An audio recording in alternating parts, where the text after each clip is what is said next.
Hello everyone and welcome to instant biology by doctor Neela. आपको ये बात की जानकारी होगी कि department of higher education government of India ने एक नया नोटिफिकेशन निकाला है PhD entrance test for Delhi university, JNU, BHU and BBAU 2023। इसका मतलब ये हो गया कि ये जो टॉप की यूनिवर्सिटीज़ हैं यानी कि दिल्ली यूनिवर्सिटी ले लीजिए या जवाहरलाल नेहरू यूनिवर्सिटी ले लीजिए या बीएचयू ले लीजिए या बीबीएयू ले लीजिए, ये यूनिवर्सिटीज़ अपना पीएचडी का एग्जामिनेशन या अपने पीएचडी का सिलेक्शन जो है वो इस बार एनटीए के थ्रू कंडक्ट करवाने वाली हैं। ये अपना सेपरेट एग्जामिनेशन में भी, ऐसा मुझे लग रहा है कि मे बी ये सेपरेट एग्जामिनेशन अपना ना लें, क्योंकि अब ये एक कंबाइंड एंट्रेंस एग्जामिनेशन के थ्रू एनटीए के थ्रू अपना एंट्रेंस टेस्ट करवाने वाली है पीएचडी के लिए। तो वीडियो लास्ट तक ज़रूर देखिएगा, इसमें मैं आपको सारी डिटेल्स देने वाला हूँ कि एग्जामिनेशन कब होगा, सिलेबस क्या हो सकता है, क्या क्या पूछा जा सकता है, एग्जामिनेशन का पैटर्न क्या हो सकता है, वो सारी की सारी डिटेल्स आपको इस वीडियो में मिलेंगी। और किन बातों का ख्याल रखना है फॉर्म भरते समय, क्या क्या चीज़ें देखनी है, वो सब कुछ आपको इस वीडियो में मिलेगा, तो वीडियो ज़रूर देखिएगा। अपार्ट फ्रॉम दैट, इससे रिलेटेड जो भी पीडीएफ है वो हमारे टेलीग्राम ग्रुप के ऊपर पोस्ट कर दी जाएगी, तो आप टेलीग्राम ग्रुप को भी ज़रूर ज्वाइन कर लीजिएगा, क्योंकि वहाँ पे आपको रिसेंट अपडेट्स मिलती रहती हैं। टेलीग्राम ग्रुप का जो लिंक है वो डिस्क्रिप्शन सेक्शन में इस वीडियो के मिल जाएगा आपको। वीडियो शुरू करने से पहले मैं आपसे एक हम्बल रिक्वेस्ट करना चाहता हूं कि अगर इस चैनल पे प्रोवाइड किया जाने वाला कंटेंट आपको पसंद आता है तो प्लीज़ इस वीडियो को ज़रूर लाइक करिएगा और चैनल को सब्सक्राइब करना ना भूलिएगा। तो शुरुआत करते हैं। यहाँ पे आप देख सकते हैं वेबसाइट का नाम phd-entrance.samarth.ac.in। तो समर्थ जो है आप जानते होंगे कि गवर्नमेंट ऑफ इंडिया की एक तरीके का एक इनिशिएटिव है जिसके ऊपर वो अलग अलग चीज़ें अपलोड करते रहते हैं।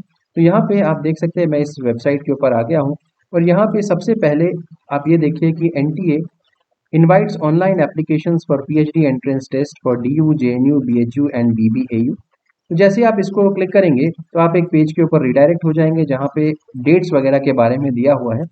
लेकिन डेट्स तो मैं भी आपको और सारी डिटेल्स भी दे दूंगा, और इसके अलावा मैं ये भी बता दूंगा कि इसका जो पूरा का पूरा प्रोफार्मा है वो कैसे आप देख सकते हैं। तो देखिए, सबसे पहले तो आप इन्फॉर्मेशन बुलेटिन के पेज के ऊपर जाइए। यहाँ पे आपको ऊपर इन्फॉर्मेशन बुलेटिन का ऑप्शन दिख रहा होगा। इसके ऊपर जाने के बाद आप एक पीडीएफ डाउनलोड कर सकते हैं। पीडीएफ मैंने आपके लिए ऑलरेडी डाउनलोड कर दिया और इसमें सारी की सारी मार्किंग भी कर दी है जो जो आपके लिए इंपॉर्टेंट है।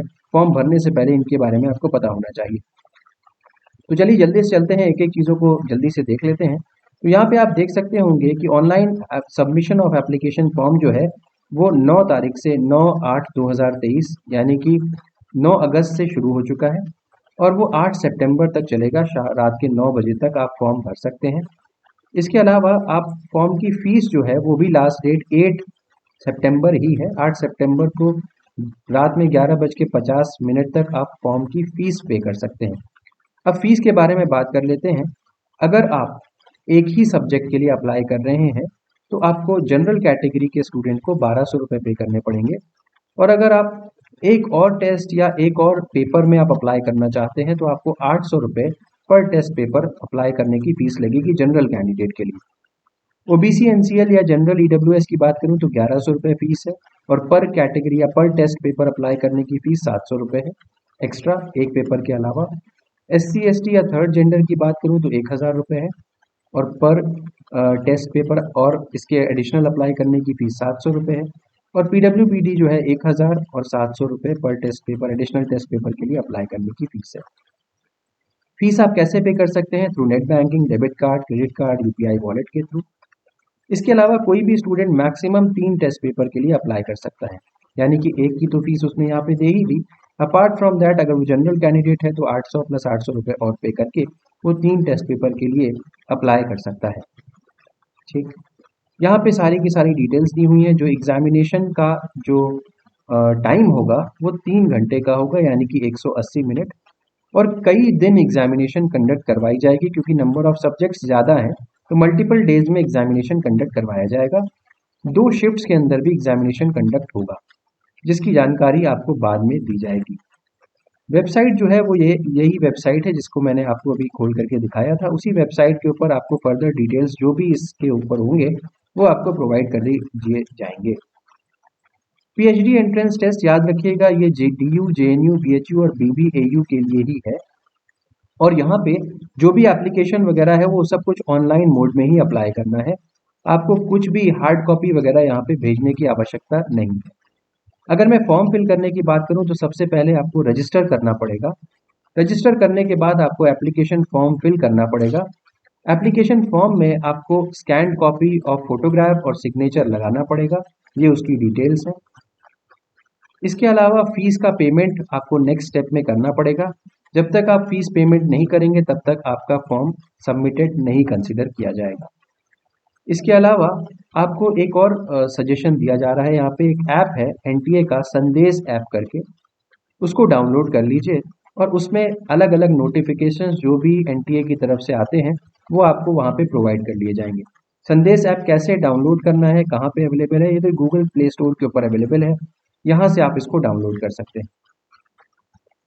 दूसरी चीज़ क्या है कि यहाँ पे कुछ भी आपको वाया फैक्स, व्हाट्सएप, ईमेल या हैंड के थ्रू कुछ भी नहीं भेजने की ज़रूरत है। Everything is online. Conformation page आपको जब आप फॉर्म फिल करेंगे तो कन्फर्मेशन पेज आपको वहाँ पे मिल जाएगा। आप पेज को प्रिंट करवा के अपने पास ज़रूर रखें। एडमिट कार्ड आपको वहीं ऑनलाइन ही मिल जाएगा। ऑनलाइन जो एग्जामिनेशन सिटीज़ का चॉइस है वो आप जो भी कैंडिडेट ने अपना फिल किया होगा उसके अकॉर्डिंग देने की प्रयास किया जाएगा, वो यहाँ पे लिखा हुआ है। एडवाइजरी है क्या क्या चीज़ें स्टूडेंट्स को ले जानी चाहिए एग्जामिनेशन वेन्यू पे, तो admit card, transparent blue black ink point pen, इसके अलावा एडिशनल फोटोग्राफ आपके पास होनी चाहिए, फोटो आईडी कार्ड होना चाहिए, पीडब्ल्यूडी सर्टिफिकेट होना चाहिए इन केस अगर आप इस कैटेगरी को बिलोंग करते हैं तो। इसके अलावा अगर मैं नेक्स्ट पेज के ऊपर स्क्रॉल करूं तो ये एनटीए के बारे में दिया हुआ है, यहाँ पे ज़्यादा कुछ नहीं है। यहाँ पे again structure of question paper क्या होगा इसके बारे में जानकारी आपको होनी चाहिए। जो भी पेपर है वो पूरा का पूरा दो पार्ट में डिवाइडेड होगा, एक सेक्शन नंबर 1, एक सेक्शन नंबर 2।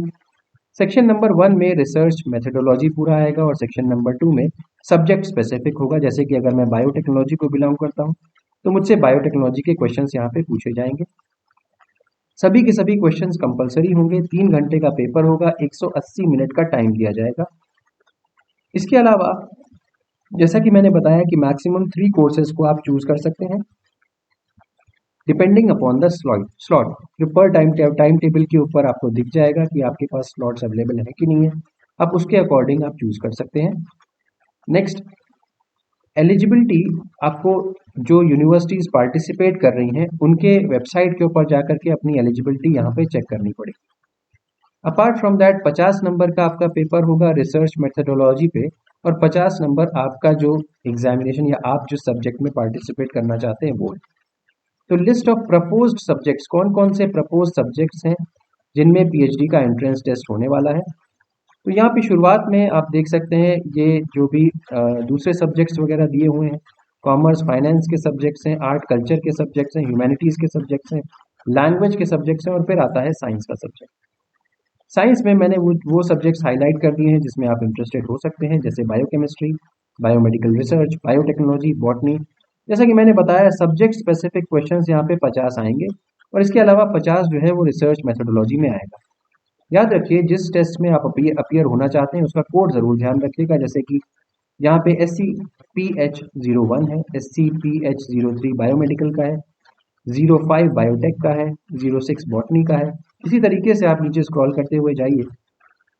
लाइफ साइंस की बात करें तो लाइफ साइंस का 15 है, SCPH15, माइक्रोबायोलॉजी का 18 है, मॉलिक्यूलर मेडिसिन का 19 है, जूलॉजी का SCPH28 है और कंप्यूटेशनल बायोलॉजी के यहाँ पे 3 डिपेंडिंग अपॉन अलग अलग ट्रैक के ये आपने जेएनयू में देखा होगा इस तरीके का, क्योंकि जेएनयू भी इसमें अपने एग्जामिनेशन इसी के थ्रू कंडक्ट करवा रहा है। तो 30, 31, 32 50 नंबर के क्वेश्चन यहाँ पे पूछे जाएंगे। अब list of PhD courses to be tested under multiple test papers, तो ये जैसे यहाँ पे ये जो नेम ऑफ कोर्स है ये अलग अलग टेस्ट पेपर के अंदर भी यहाँ पे टेस्ट किया जा रहा है। जैसे कि अगर मैं बात करूँ बायो इन्फॉर्मेटिक्स से तो बायो इन्फॉर्मेटिक्स SCPH32 में, 33 में और 34 इन सब में टेस्ट किया जाएगा। ठीक, तो 33, 32, 33 और 34 में बायो इन्फॉर्मेटिक्स मल्टीपल इसमें चेक किया जाएगा, टेस्ट किया जाएगा, ये यहाँ पे मेंशन है। ठीक, अब अगर मैं बात करूं तो मार्किंग स्कीम की, तो टोटल जो अगर आपने करेक्ट क्वेश्चन किया है तो 4 नंबर मिलेंगे, गलत क्वेश्चन किया तो 1 नंबर माइनस हो जाएगा, यानी कि 1:4 का नेगेटिव मार्किंग यहाँ पे दिया जा रहा है। कई शिफ्ट्स में, तो 2 शिफ्ट में एग्जामिनेशन होगा और कई दिन होगा, ये भी ध्यान रखिएगा। सिलेबस अभी यहाँ पे बताया नहीं गया है, बट ये प्रपोज किया गया है कि सिलेबस जो है वो यूजीसी नेट और CSIR नेट के बेसिस पे होना चाहिए। इसके अलावा अगर मैं बात करूँ तो जो मतलब अपने फील्ड का जो एग्जामिनेशन होना है वो सेकेंड डे पे, अभी डेट्स ऑफ एग्जामिनेशन फाइनलाइज नहीं हुई है, बट ये है कि सेकेंड डे पे साइंस के जो सब्जेक्ट्स हैं उनका एग्जामिनेशन कंडक्ट होगा। बहरहाल अभी इसके ऊपर ज़्यादा क्लैरिटी नहीं है, तो इसके ऊपर ज़्यादा बात करने का मतलब नहीं है। एज लिमिट की अगर मैं बात करूँ तो अपर एज लिमिट कोई भी डिफाइंड नहीं है यहाँ पे। बस आपको पोस्ट ग्रेजुएट या इक्विवेलेंट डिग्री आपके पास होनी चाहिए, आपके एज से फर्क यहाँ पे नहीं पड़ता है। अगेन एलिजिबिलिटी क्राइटेरिया आपके जिम्मे है कि आपको चेक करना है। यहाँ पे रिजर्वेशन के बारे में दिया हुआ है, डिपेंडिंग अपॉन आप किस कैटेगरी में आते हैं आप इसको स्टडी कर सकते हैं और अप्लाई कर सकते हैं। यहाँ पे बात याद रखिएगा कि कैंडिडेट्स को एडमिट कार्ड कोई भी पोस्ट के जरिए सेंड नहीं किया जाएगा, उनको डायरेक्टली यहाँ नेट से डाउनलोड करना पड़ेगा, वेबसाइट से डाउनलोड करना पड़ेगा। नेक्स्ट अगर मैं बात करूँ, अगर कोई भी चैलेंज करनी हो आपको आंसर की अगर निकली और आपको चैलेंज करनी है तो 200 रुपये आपको देने पड़ेंगे और आप आंसर की चैलेंज कर सकते हैं। इसके अलावा यहाँ पे अगर हम अपेंडिक्स नंबर 1 के ऊपर जाएं तो यहाँ पे अलग अलग सिटीज़, स्टेट्स जहाँ पे एग्जामिनेशन होगा, ये सिटी कोड मेंशन्ड है, सिटी मेंशन्ड है और स्टेट मेंशन्ड है, तो इसको देखने के बाद ही आप फॉर्म फिल करिएगा। नेक्स्ट, एप्लीकेशन फीस कैसे पे करनी है उसकी डिटेल्स यहाँ पे दी हुई है, कितने चार्जेस लगेंगे, कितना % GST लगेगा, वो सारा का सारा यहाँ पे मेंशन्ड है, चाहे तो आप देख सकते हैं। इसके बाद फॉर्म फिल करने की सारी डिटेल्स दी हुई हैं जो मुझे नहीं लगता कि इस लेवल पे ज़रूरत पड़ती है, लेकिन बहरहाल इन केस अगर आप चाहें तो आप इसको स्टडी कर लें ज़रूर से, ताकि किस तरीके की फ़ोटोग्राफ, किस तरीके का पेपर आपको देखने को मिलेगा, ये सारी चीज़ें यहाँ पे मेंशन्ड है, आप इसको चेकआउट कर सकते हैं। लास्ट पेज में जो है वो आपको देखने को मिल सकता है, ये again list of participating universities या एनेक्जर नंबर 5 है। ठीक, तो ये एनेक्जर नंबर 5 यहाँ पे मेंशन्ड है। इसके अलावा जो एनेक्जर नंबर 1 मैंने आपको दिखा दिया था ऊपर, वो आपका जो एग्जामिनेशन सिटीज़ का एनेक्जर था वो मैंने दिखाई दिया था आपको। इसके अलावा अलग अलग अगर आप जो एनेक्जर नंबर 2 है वो जो फीस पे करने का एनेक्जर था। इसके अलावा अगर मैं बात करूँ तो यहाँ पे आ जाइए, CBT guidelines for appearing for the test, ये अपेंडिक्स नंबर 3 मेंशन्ड है। ठीक, उसके बाद ये सारा का सारा किस तरीके से आपको फॉर्म वगैरह फिल करना है उसके बारे में दिया हुआ है, और MCQ के बेस पेपर किस तरीके का होगा उसके बारे में दिया हुआ है। तो उम्मीद है कि ये इन्फॉर्मेशन आपको आपके लिए बेनिफिशियल रही होगी।